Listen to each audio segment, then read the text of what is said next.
everyone, in this video, I'm going to guide you through the steps of how to delete yourself from the internet. So let's begin. Step 1. Consider alternatives to deleting your accounts.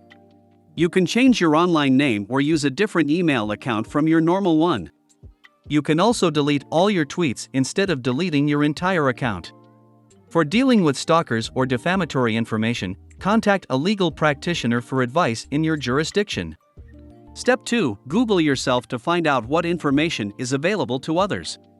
Use quotation marks to see only results that apply to your name, and keep a list of all websites on which your name appears. If you have a popular name, try including your city or occupation in the search.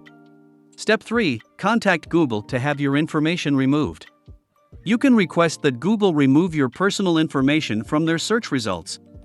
Also, ask Google to remove outdated content from their search results. Step 4. Delete your social media and gaming accounts. Delete yourself from the most well-known sites, such as Facebook, Instagram, Twitter, YouTube, LinkedIn, Twitch, TikTok, Pinterest, Foursquare, Minecraft, Steam, SoundCloud, Flickr, and Google or Gmail account. Step 5. Delete your website and/or blog. If you've created a personal blog or website, delete all of your content, and then close your account. If you have a paid web hosting account through a hosting service, contact that service to close your account and delete your website. Step 6. Cancel your dating profiles and subscriptions. Remove yourself from some of the more popular dating sites and apps, such as Tinder, OkCupid, eHarmony, Meet.me, Zoosk, and Ashley Madison profile. Step 7. Remove your name from data broker websites.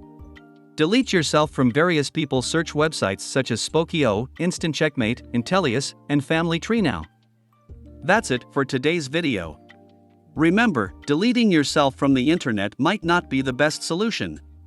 Think it through and consider the alternatives before proceeding. Thank you for watching.